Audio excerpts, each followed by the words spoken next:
In this video, we have the exciting conclusion of our Chevy Ecotec Gen 5 4.3 liter V6 engine that we have in our mechanic van here.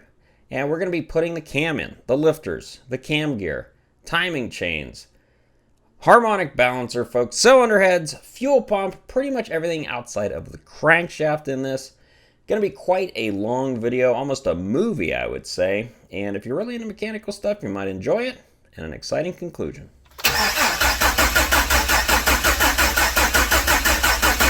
Alright, boys and girls, day's finally here to start reassembling. We got pretty much all the parts I'm missing. The only parts I'm missing are a couple seals for the oil pan. But we can do most of the engine without having those yet. So what do I've got? I've got the tensioner for the belt. These are the kit for doing the trunnions. I'll be going over that more later. Backing plate, new seal, idler. That is a balancer, installer, exhaust manifold bolts, new cam guide, full assembly, not too bad. These are the lifters. They're missing 4. No, just kidding. That's a most are V8s, of course. So yeah, roller lifters. Gonna soak those in oil before we put those on. Correct GM sealant, apparently. Lifter trays, the double lifter trays, and then the singles. Or I should say the quads and the doubles, but battery hold down. For some reason the van doesn't have one. I mean, it's supposed to have one, just missing. Head gaskets, there's another head gasket in here. Various seals, damper bolt, fuel lines, front main, head bolts, cam was in here. New cam. All the lobes are here. I mean, that's looking pretty good. Very little cam. Appears to be the same one, so. Oh boy, let's get at it. Alright, here we go. So I've lubricated the cam bearings as best as I could, which, gotta tell you folks, not the easiest to get to these here cam bearings. So, I've got all of the journals and the driver for the fuel pump lubricated. Josh, why didn't you put a bunch of oil in all the lobes? Well, because I did put a little bit, but mostly I'm going to soak the lifters, and the lifters are going to mostly oil the lobes more than anything. Also, if you totally soak them, it's just going to drip oil everywhere on the floor because so gentle is the word here. Luckily, this cam's so light, man. It's, you know, if this is a C15 cam, you can barely hold those with 2 hands. Whereas this guy,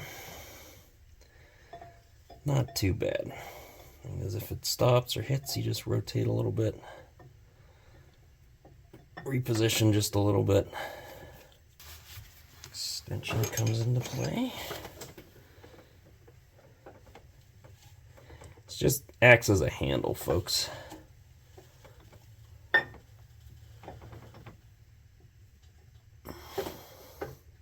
There we go. Not too bad, huh? Cool. So now we can make sure our fuel pump slipper foot deal is moving. And that's pretty much it. Put our backing plate on. Our tensioner here, our chain tensioner, not our belt tensioner. Josh might be saying, or he might be saying, hey Josh, why does one side look different than the other? Keen observation there. So the tensioner, which is this guy, looks identical. However, the center hole is in a different position. So on that one, it's over more this way. And it has a seal on it, but nothing goes through it. I don't know. So what I did is I took the bolts out. So we're using the new bolts, the new centering, whatever the heck those are called, bushings, and the new tensioner itself. This guy's actually held on by glue, I believe. So since that The new white part's the only thing that actually holds tension there. I'm replacing that and the bolts. I'm going to keep that side of the chain guard, which has no wear on it. And basically just replace that guy. So, should be good. That's really the only part that I needed anyway. So, let me torque these. It says they torqued 18 foot-pounds. My 4-year-old assisting me in here. So, 18, supposedly. You guys know maybe that other one is the correct one? That centering hole doesn't matter? I don't know. I don't know. Okay, 18. I'm saying, Josh, you're not supposed to torque stuff more than once. I am paranoid about torquing stuff, so yeah. 18 it is. That. Anyway, so for my previous work, it looked like the cam needs to be like just below 3 o'clock here, the dial, before we put the timing gear set on. I've got this, which came with the kit, that holds that tensioner out of the way so we can slide it on and then pull the tensioner. Now, folks, I have this sped up, I think 500%, but these gears, well, two things. It's in an awkward position because I'm kind of laying over the front clip here, but just getting them aligned is a pain in the butt. I'm used to gears, which are obviously a lot easier. But you know what? I'll take chains over a belt. Belts really suck as far as timing those and their longevity. And I know why they run chains are quieter than gears, but you know, gears last quite a long time. They're just quite expensive. So what I'm doing here, and the problem is, which I don't realize at this point yet, the dowel for the gear, the dowel that's in the cam and goes into the gear, it's not very tight. Also, the cam gear doesn't sit very tightly on the cam, unlike most diesel engines where it's a pressed-on fitter like the C15, where it's a pretty much direct size install. This one's not like that. Now, this frickin' cam gear fits on there so sloppy. It seems insane to me that it's as loose as it is. I don't know.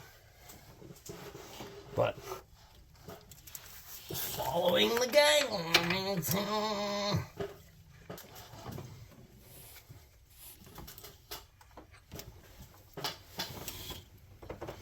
There's an alignment dowel, but it's like the dowel's super sloppy on there. It's surprising how sloppy it is. Here we go. Now, something I don't know is how do you verify when this is installed on there? How do you verify that it is installed right? I mean, obviously the pins are lined up, but the cam gear itself just relies on this little tiny dowel, right? See what I mean? There's that much slop. Am I in the dowel? Am I not? How am I supposed to know? That's one thing I do not like about this at all.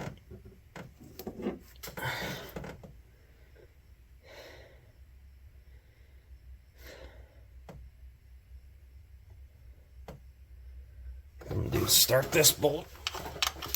Yep. I don't know if you can see really behind there.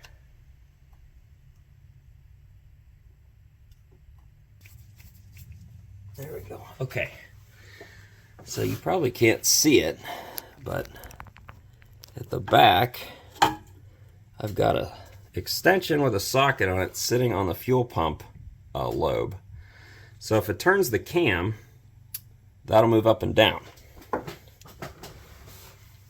If it doesn't, then it won't move up and down. That'll mean our timing's off. Oh, it's moving the cam.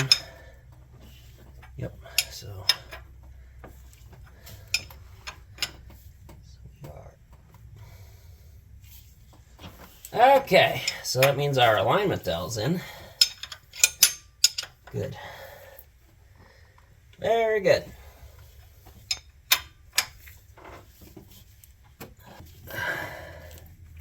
I could run a 5.5 millimeter Allen wrench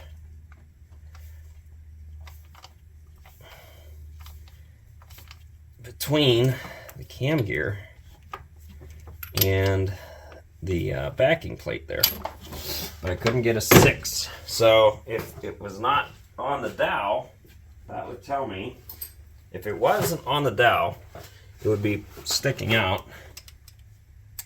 Yep, so we got a 5.5, right?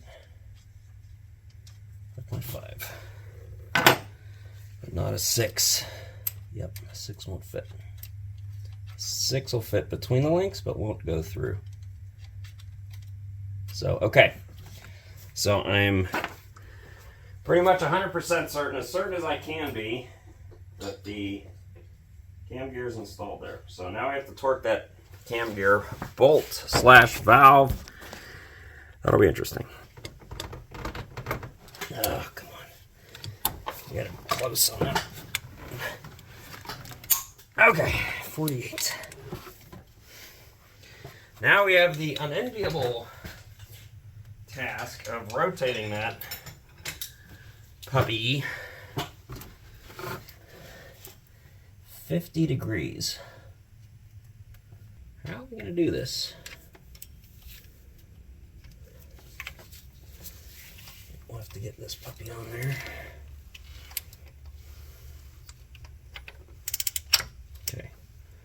It's on there, but if it rotates, it's going to change our reading, which I don't want.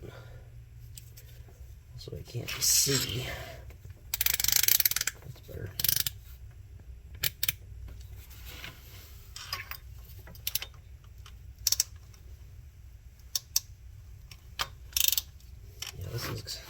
This is gonna be a blast.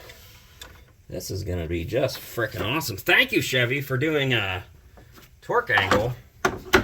They couldn't have just put, like, 100 foot-pounds. Effing engineers and all your freaking torque angle bull crap. What do you do? Torque angle.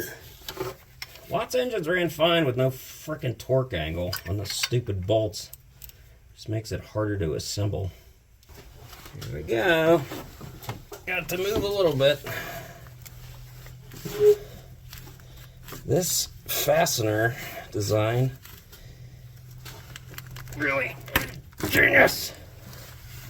I really like how shallow it is. That really helps.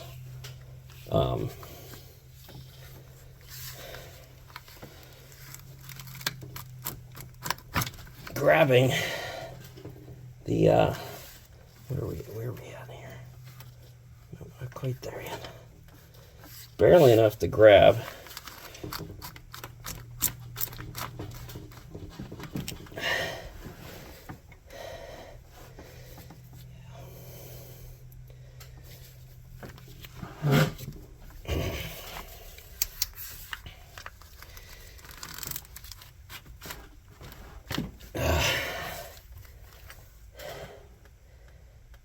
Not just a little bit more. Okay. Woo! Holy crap, man. That's... Are we there yet? No, we got like 5 more degrees.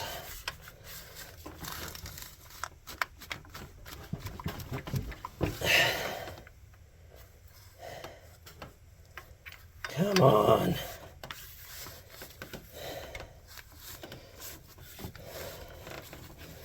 This is stupidly tight.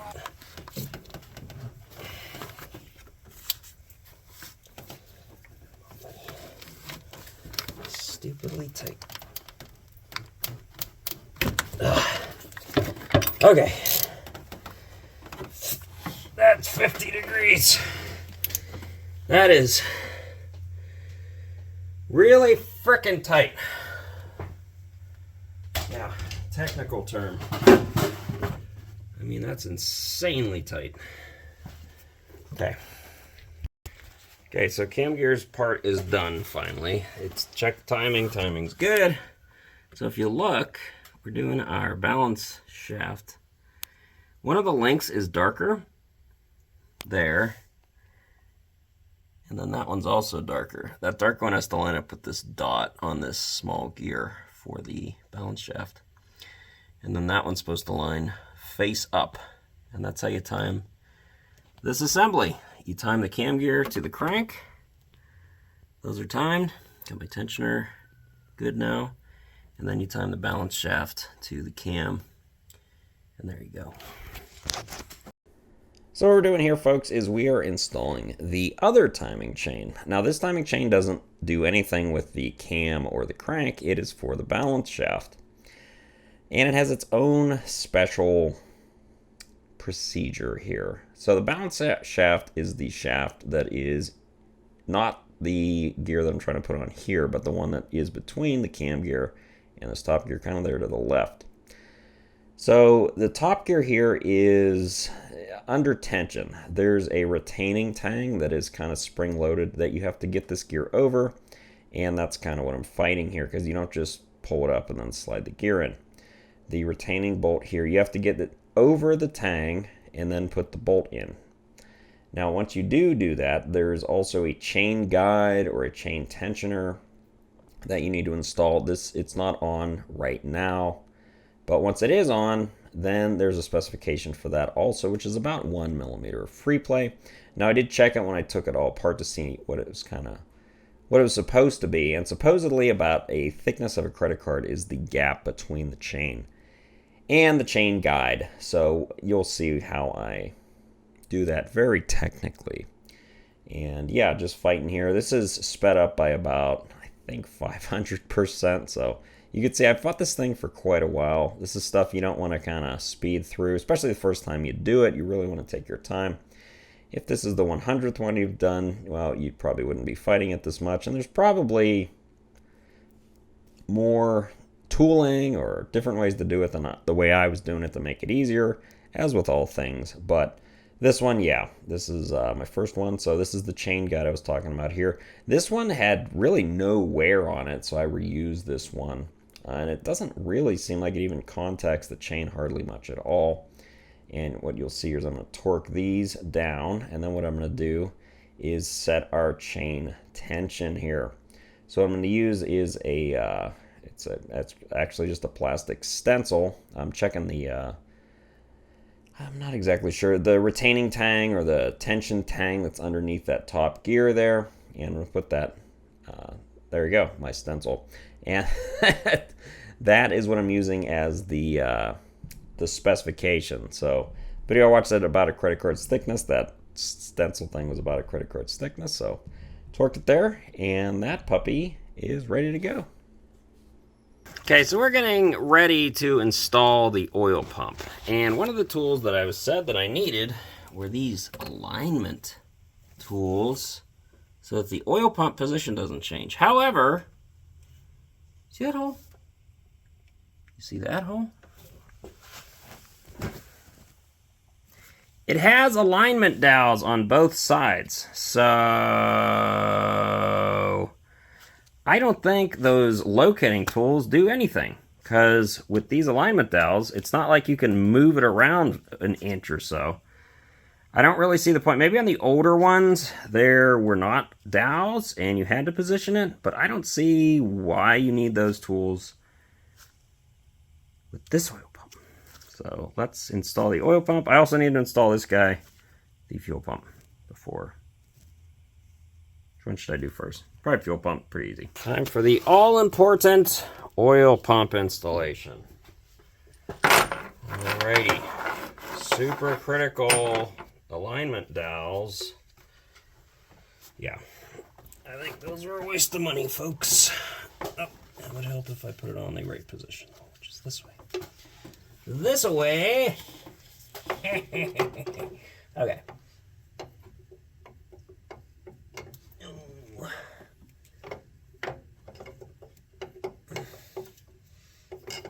Fricker. Come on, buddy. Oh yeah, see, that does matter. So this does have to line up with that over there. Okay, I'm glad I used that other one then. It must be some sort of oil pilot line or something. Yeah, that would have sucked.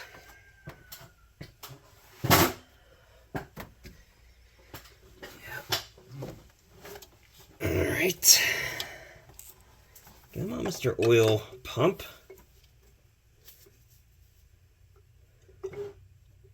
Come on.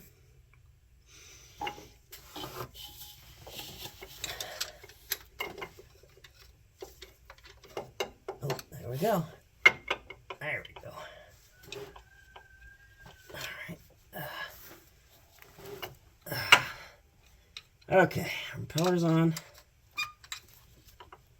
My Mattel's are in. These guys are on there doing nothing. Just basically what they're supposed to do, apparently.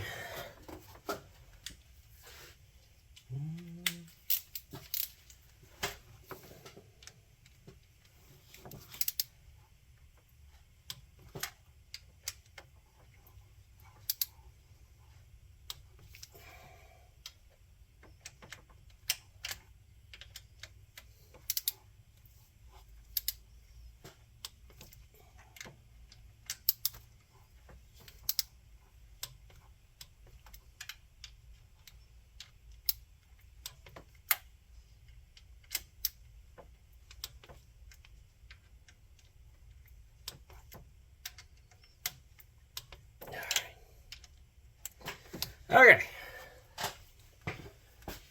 we're back together. So I was debating on changing the seal. They did send me a new one, Velcro one. Gonna change it. Not that this was very wet. A little bit of just dust collected around it. Totally normal, but it's out. If it leaks after, I'd be pretty mad. So let's go ahead and change that front main seal.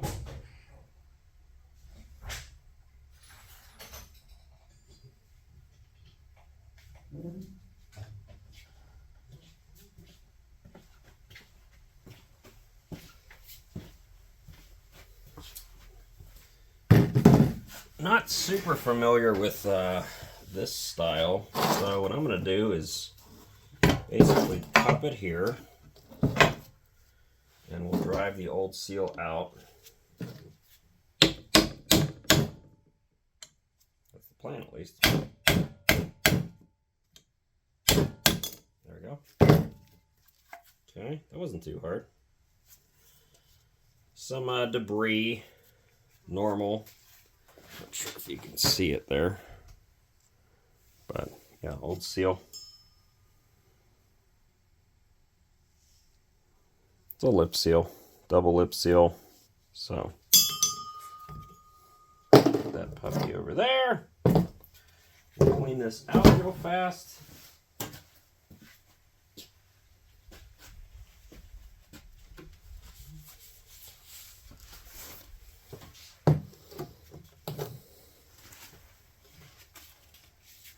Just trying to get this timing cover back on today. I'll be happy if we can get the timing cover in today. That will have been the cam, the fuel pump, all the cam gear stuff, the oil pump, front structure. It's pretty good for basically from noon till the end of the day here. Cleaned up okay. A little scrubby. So yeah, I don't know if there's an actual install tool for this guy, like the cat ones where they have the main installers with them, and with this install, I don't know, or if you have to pull this guy off. Okay, our housing's clean. Where's our new seal? So our new seal, it's the direction it goes in there. Oh. There's really nothing nothing that I could see that made it weird to install. I'm gonna kind of hold it.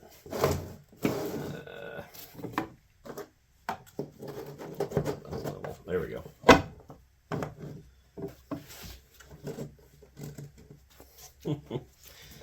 Okay, so this puppy,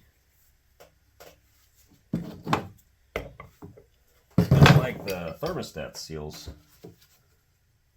what I can see. I'm just gonna put it on the table directly. Just trying to get a level.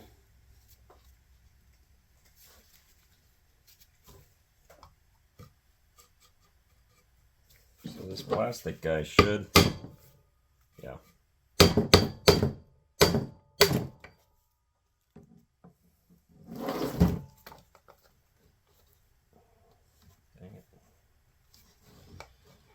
Dang it.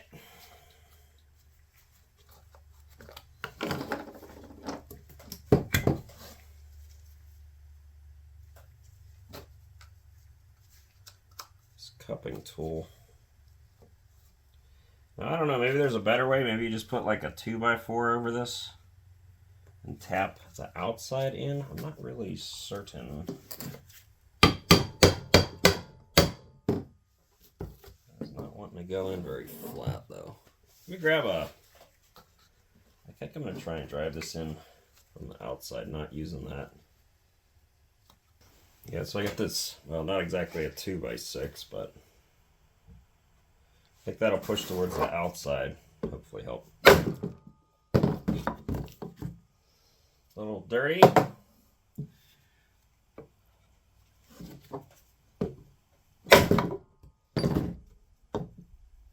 You gonna go in there? Or what?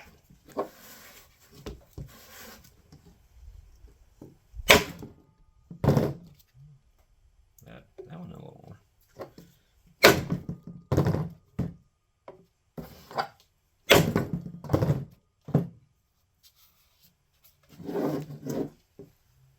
Hey, we're almost seated.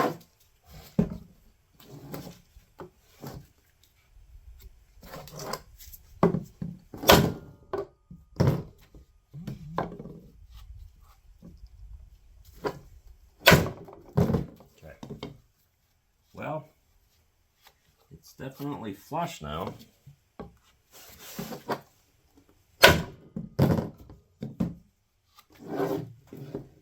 Not fully seated though, which is kind of what I wanted it to be. If we can stack enough stuff on top of each other.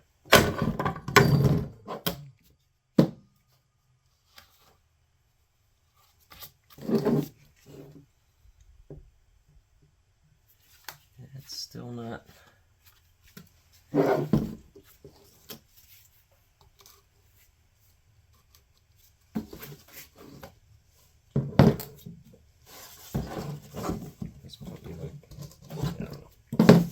I don't know.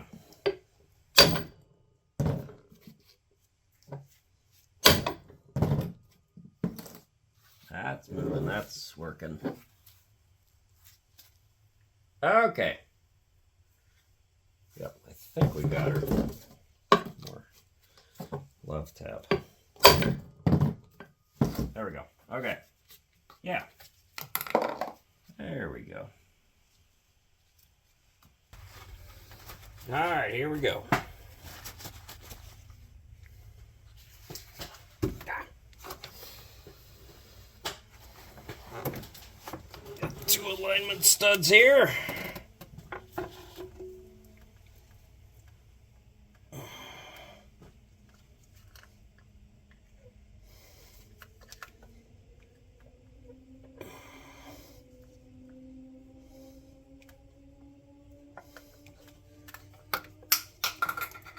Oh boy, look at that. Look at that.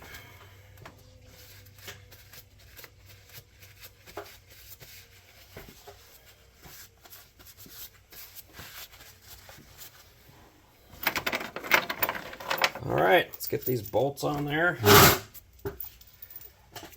Oh boy, it's a good feeling. Yeah, so there's no gasket here. It just uses the sealant. Just, I mean, good and bad. Tube of sealant's cheaper than the gasket. You don't need to buy an oil pan gasket then, or a front cover gasket. You just make your own. Don't want to get super crazy on how much you use. These have 3 different length bolts, by the way. Most of the center ones are the shortest ones. The longest ones are on the bottom. There's 2 long ones, and then there's 3 kind of medium length ones on the top.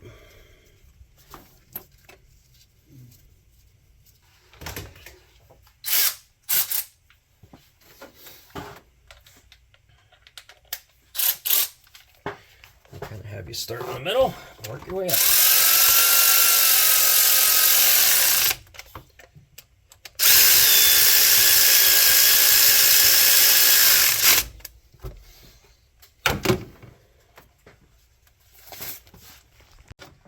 This guy to slide in a lot easier.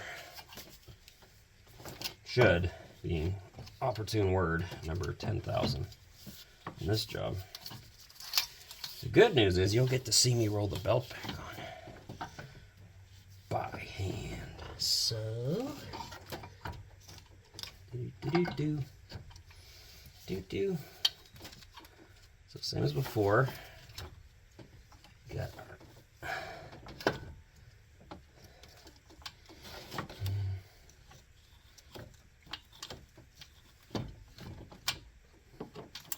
whoop. Hey. Something happened. Closer. What's going on? All our seals are in place still. Right? Yep. I mean, these are like metal rubber embedded seals, so they're pretty robust. We're dang close, man. What is going on here? It's like it's got to go down a little bit more. Oh, you fricker. What is hanging up? I think this bolt hole, maybe?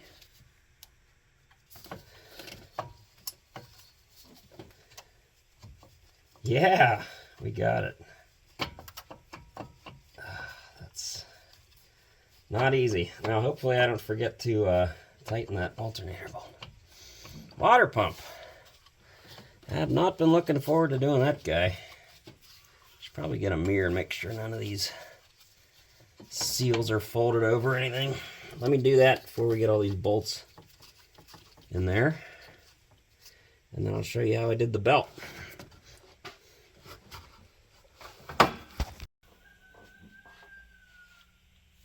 Alright folks, water pump's on. This pretty much be the last part of the front end here. We're going to switch over to doing the head after this. I did tighten the AC compressor bolt that I had loosened. Thank you for reminding me. Now, let's do our little trick again to get the stretch belt back on. So, what I did, and hopefully it'll work this time again, is I literally just rotated the balancer here, and it kind of grabbed it, and it's hard to see, but if it grabs it enough, it'll kind of roll itself on into place here. So we're gonna hold it there. Get this puppy here, like so. Whoop, whoop, whoop.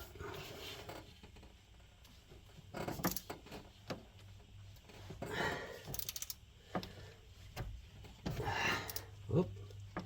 What in the heck's going on here?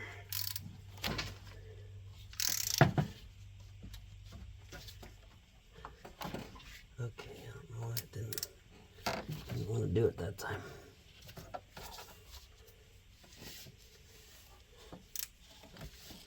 It'll do it. Just bear with me here, folks.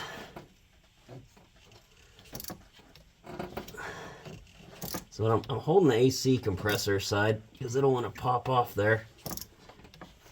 There we go. Ta-da! Okay, yeah, it did roll off the AC compressor side, but it'll right itself.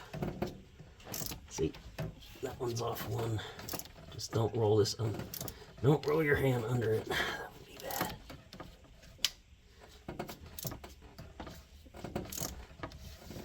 There we go.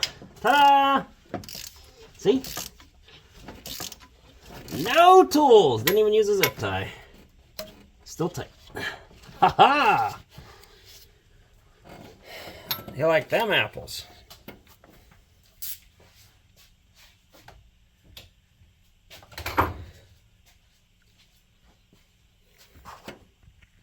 All right, folks, so a couple things. We're going to do the lifters next, which are right there, but going to clean the head. Two heads. One thing I noticed, and people brought up a lot, was the carbon buildup on the valves. Let's see if I can get a good shot of this. Look at that. They're all like that. So, yeah, the PCV system pulls a little oil in, but yeah, there's a ton of carbon buildup on all the valves here. Big old chunk of it. So I'm going to try and blow those out with compressed air. See if I can get the carbon off that way. If not, I'll scrape it and then blow it out. Don't want a big chunk of that ever falling into the intake. So clean those off. We're going to also clean the sealing spot here. And put the lifters in, put the heads on. So we've cleaned the head. You might be saying, oh my gosh, Josh, there's still carbon here. Look, it's not shiny right there. Folks, okay, I've said this before. Your gasket surface doesn't have to be shiny. Shiny is not a retention metric for gasket retaining. What you want is, do you see these little lines? They're not straight, they're angled. Those are fly cut. So this head is milled when it's made to a specification. And if you with your die grinder, you're going to take all those mill marks off. You're going to have an uneven surface. So what I do is I use a scraper gently.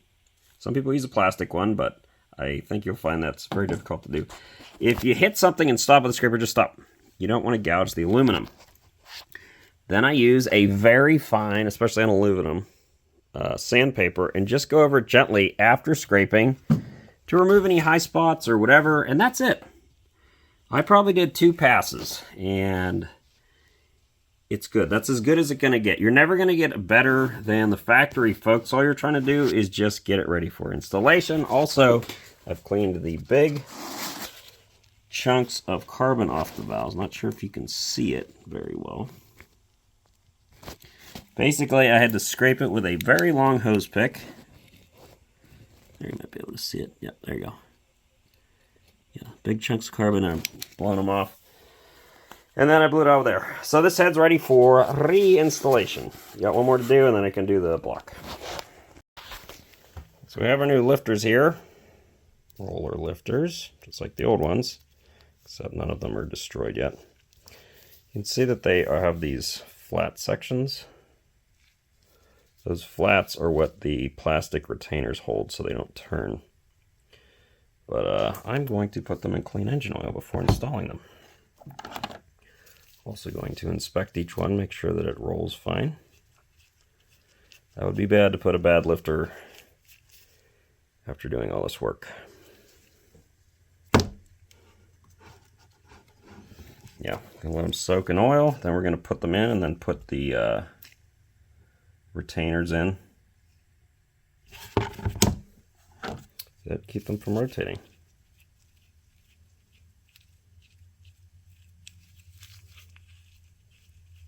Away we go. Okay. So this is our forward one. And it's got those squares there. So those slide over the lifter. The rear one here, I was looking at it, I was like, oh, that's not...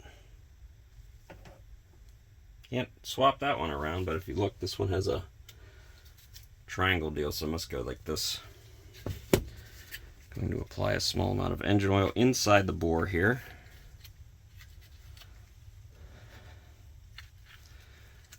Okay, so those have oil.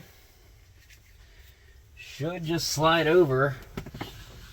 These lifters should. Give me a word. Am I going insane? Do these not match? Let me try one of these puppies. So let's try this lifter in this bore. No, they fit. It's just stiff, really stiff. It's like quite stiff, actually. Let's see how they're supposed to slide up and down really that well in such a stiff application. I don't think they're, yeah, it's the same way both ways. Huh.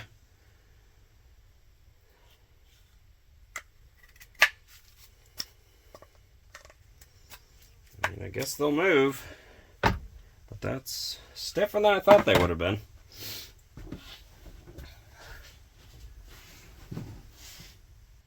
Flat, flat, flat, flat, flat. Okay, so the next side I'll put them in the retainer and then slide them all in at once. I guess that's the way to do it on these guys. Surprised how stiff they are, really, though. I figured they'd be a little more easy moving. Not sure how to say it. Okay, those are in. I put the bolt in, then we'll move to the other side. Let's put this head on. So, driver's side head, blocks prepped.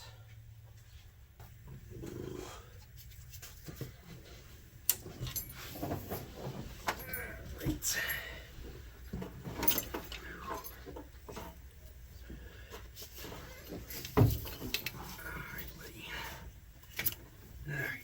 Go.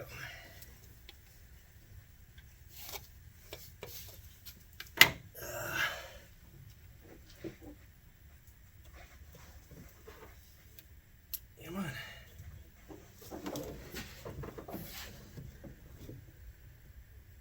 Come on. Get these dowels to align.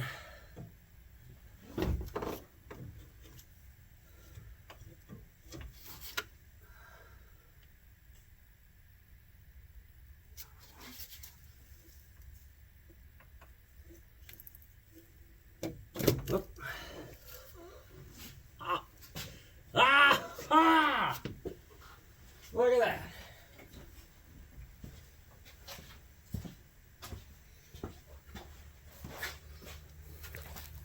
So we're going to be torquing the head here, and this is obviously sped up significantly. Both heads have the same torque procedure. They both have 8 head bolts, which need to be replaced each time, and it's a torque, then torque turn again procedure. The Chevy head bolts already come with thread sealant on them, and basically, yeah, you install them. It is 59 foot-pounds, then 90 degrees in sequence, and you're going from inside outwards, and then 60 degrees additional. So pain in the butt. The bolts inside the head, there's 4 bolts inside the head, 4 bolts outside the head. By the spark plug, you can kind of see. You can't even see them on this vehicle when they're in there, so... And it's a pain to torque turn them. Like I said, I'm not a huge fan of torque turning, but a lot of manufacturers use it. I used to have a Tech Angle snap-on torque wrench, which you could set for torque turning. Man, I wish I still had that for this particular job. I got rid of it because I didn't really like how fancy and expensive it was for the Cat engines, which don't have a ton of torque turn that's as specific, and it's not as useful, but got it done. Okay, so what we're going to be doing here is... Obviously, there's more than one of these. There's 12 of them, but these are your rocker arms. And this part that rotates is called the Trunnion, and there's 2 needle bearings. You can kind of see them there. Anywho, those bearings can fail, but not only that, these cups, which retain the bearings, can fall out. And then all the needle bearings can fall into the engine, which is bad. So there's a couple companies. I did BTR, Brian Tooling Racing, and they have new trunnions Look at those guys. But not only do they have new trunnions, they have snap rings on the ends of them. So those are for spacers. But the snap rings hold the new needle bearings in place so that even if the cup were to try and fall out, they can't. So they're called caged. And yeah, they'll replace these and you'll be good to go. So let me try. I haven't put these on before, but I've watched a few videos. It looks pretty easy. Okay, so we're going to be using a vise for this. You could use an arbor press or a hydraulic press, so that's kind of overkill because these cups are actually quite easy to get out. So this is the old one. This is the passenger side center cylinder exhaust one. So I believe they're universal, but I'm going to put them back in the way they came out. First up, I'm going to take my gloves off because dealing with very minute parts, and these are getting caught. So the first thing you have to do is push the old cup out, which, like I said, it's a little easier with an arbor press. I don't have an arbor press, so what it tells you to use is a couple of sockets, and it's actually not as hard as it looks at first. So basically you get it aligned, and then you literally just press it out.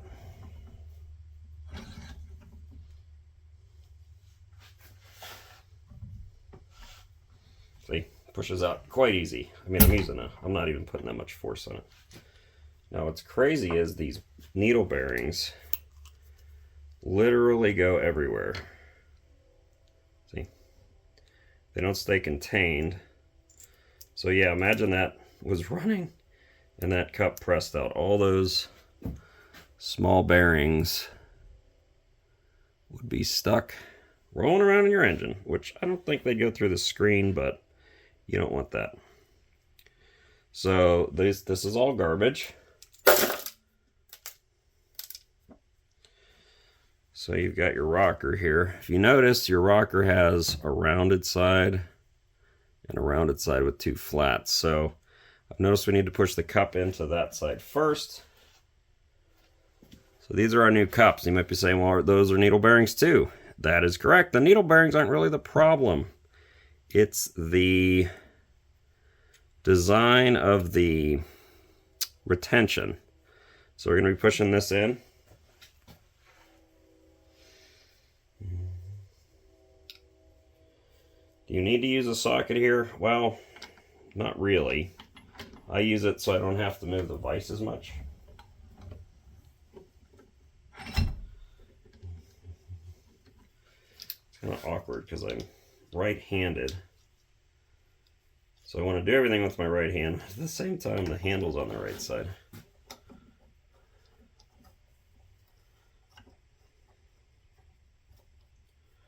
Okay.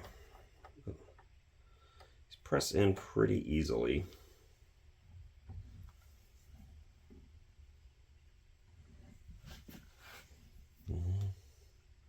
Till it's flush, basically till it firms. And these are serrated, but as you can see, it's not damaging anything.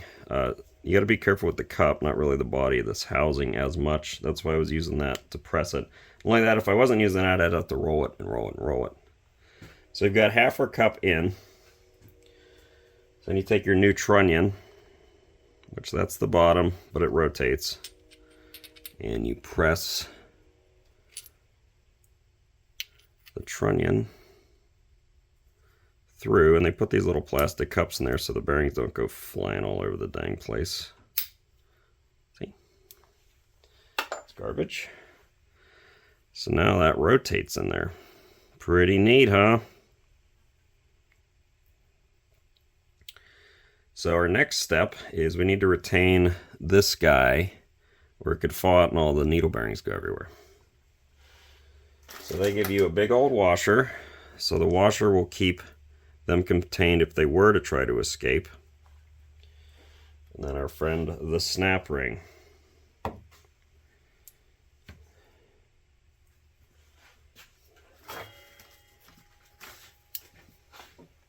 It's a really nice kit. think it was $150.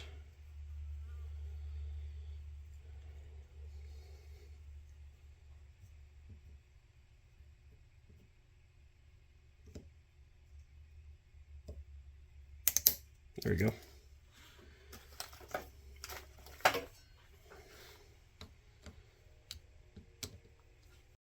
Snap rings make me nervous. Okay. So this now cannot push out this way, and it can't push out in that way. Snap rings fully seated. So now we have to push the new trunnion in. Or the new bearing cup. So the cup goes this way. We're just going to get it started here. I'll give you these washers, which fit perfectly actually. It's pretty nice.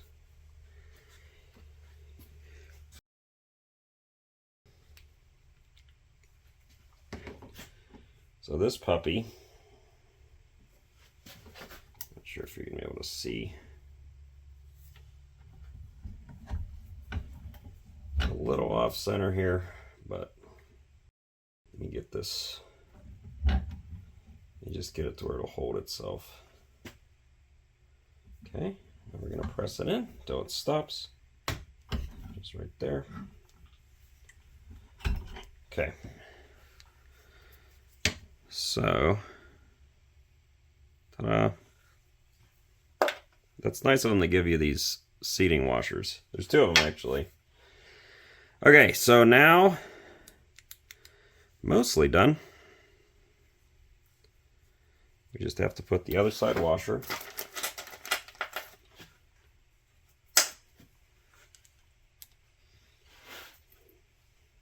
And then the instructions they give you are,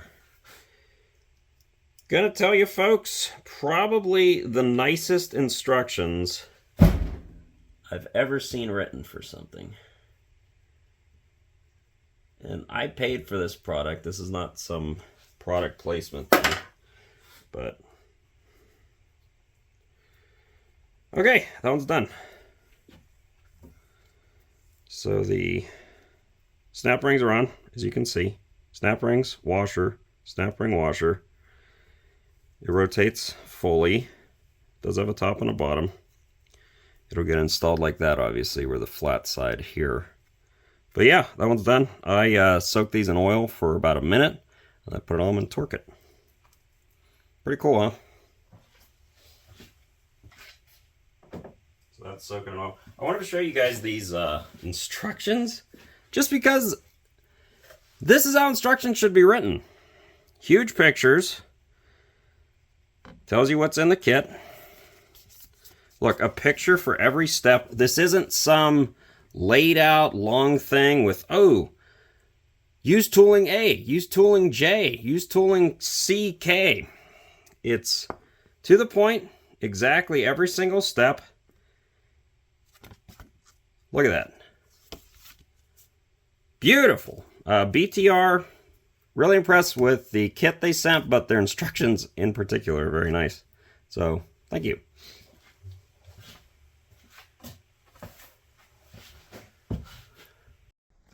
Hello friends, well, look at that, heads on, got our rockers back on, they're all torqued, new trunnions on them. It's kind of weird to be ready to put the valve covers back on when it's kind of where this journey started about a month and a half ago. It's kind of weird, you know, getting started on my own, getting a few jobs, having that ticking always there.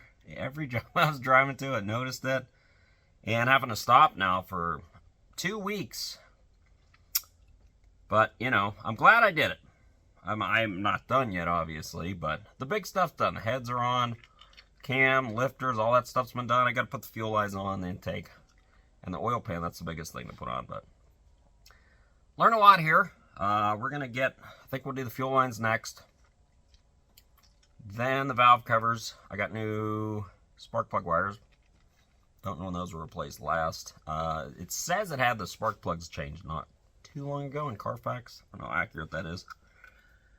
But anywho, yeah, nothing major left, just a bunch of little stuff. All the big stuff as far as the intake, the fan, all that stuff's not really that difficult.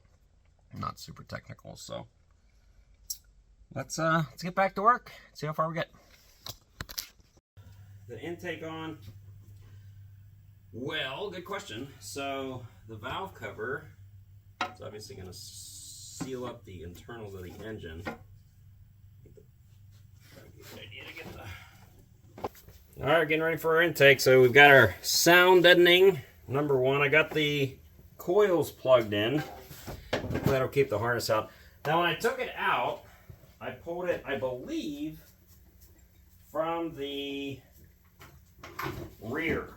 So inside the cab, make sure all my seals are in place. So I had trouble getting the correct oil pan O-rings. There's these 2 quarter size O-rings. Let me show you one of these. Now this old kit was not bad. Of course it didn't come with everything. I wish it did. These are, there's 2 of them. And they go between the oil pan and the block. $20 each. These are O-rings. What the heck? How can you have a cam lifter kit with the cam, the lifters, the head gaskets, the head bolt, the front main seal, the front damper bolt, all that stuff, fuel lines, and that is $600, but 1 O-ring is $20. What the heck? Okay, here we go. Like I said, I pulled it initially from the rear, but I think I have a lot more stuff out of the way this time. Yeah, I had the power steering pump. I had the, oh boy, I'd blown all the dust that I could off of this guy. Yeah, the power steering pump, the alternator, all that was on originally. So this should be, oh yeah, that was way easier. Look at that. Woo, buddy. Looking like an engine again. Here to fix your engine. So I was cleaning the oil pan sealing surface off. Pretty clean, huh? And I got my new, so these are the $20 each seals. And then this big guy, that's the old one. That goes up to the oil pump. I want to take the windage tray off. I just took the bolts out. Get this oil pan out. Let's take a look. Some bits of silicone. It's probably for me scraping them off. I think that's casting, not really embedded metal. A little bit of sludge. Not really. I mean, doesn't even wipe off, so some carbon residue. But oh, we do have a little bit of, not sure if you can see it down there. It looks to be like some metal, which that would be, this is the rear of the pan. So that could be from right where the lifter was failing. It's dropping some metal there. Looks like it kind of just stayed there in the rear. The filter didn't have hardly any in it, so for whatever reason wasn't really picking it up. I'm going to flush this pan out obviously before I put it on, but let me clean this out and put the pan on. So this next section here is pretty much a really long time lapse. It's probably about an hour of actual work, but what I've got is just time lapse of me getting the whole front, all the little stuff here. So saw me mount the power steering pump bracket, now the power steering pump. There's a hose support bracket that sits up for the upper radiator hose. Just lots of little stuff here. So we got the serpentine belt. There's a bunch of connectors for the different sensors. Putting our belt on now. Usually I'll write a little diagram for how the belt went. This one's pretty simple though, so I didn't, and run super easy. Obviously the fan and everything's off, so that makes it a lot easier. Got the upper radiator hose here. I ended up using the spring clamps back on. Got our new, or not new, the fan back on. Hey, I figured out which way to install it this time. That was kind of hard to get started, but not too hard once it was on. Got our fan shroud ring here.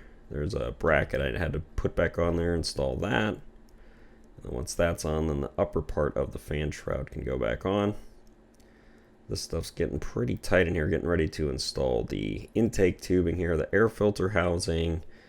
Going back and forth, we've got some stuff here. I did make a mistake. I had needed to pull the intake tube here I'm going to be putting on. I have to end up pulling it back off so I can put the dipstick tube and the fill tube, which run up back to the front here. It's crazy when you pull the air filter box out and the shroud, how much more room here. I mean, with those in the way, you can't see anything on the engine, but once you take those couple items out, it really opens it up and makes it surprisingly easy to work on. I mean, if you did have to do an alternator or the belts, it's, with everything on, would be almost impossible. But if you spend about 20 minutes of getting that shroud and the air filter housing out of the way, it really opens up this section here, as you can see here.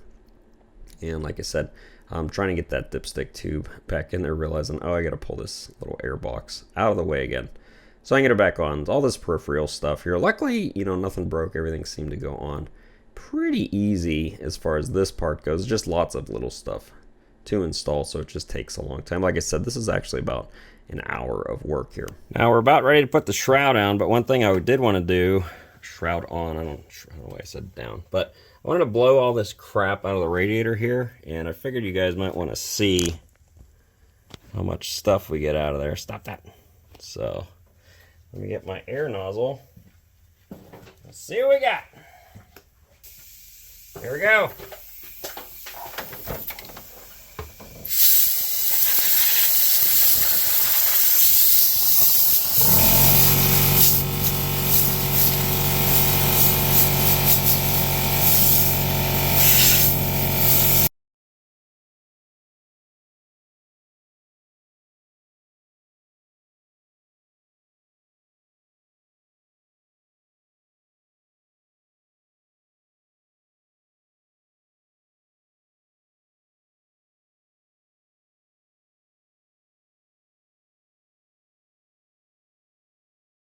Folks, I almost can't believe we've done it here. We're back together. We have all the stuff in the front. Here we go.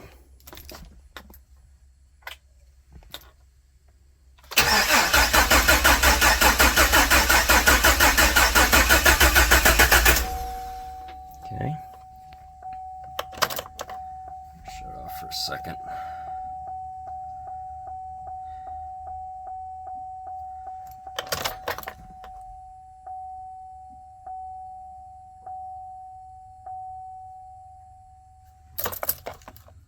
Watch that oil pressure.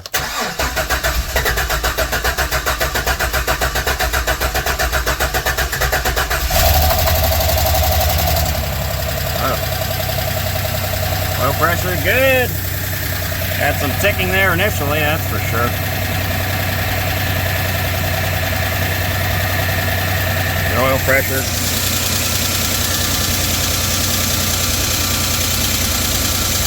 Don't hear the fuel system tick. I don't hear the real distinct tick though, like before, where it's click, click, click, click, click, click.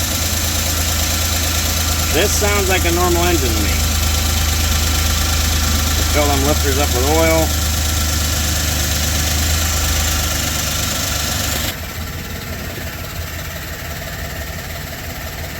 Don't see any check engine lights, so that's good. Let's rev it up a little bit.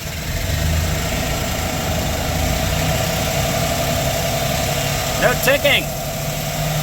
You hear it? The ticking's gone! Ah!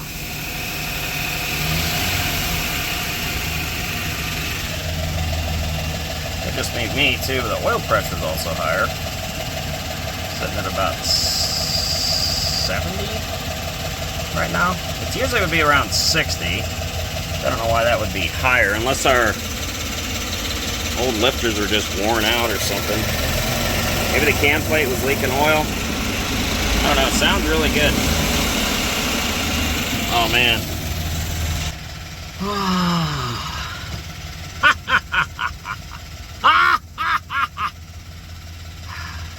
Good feeling, folks.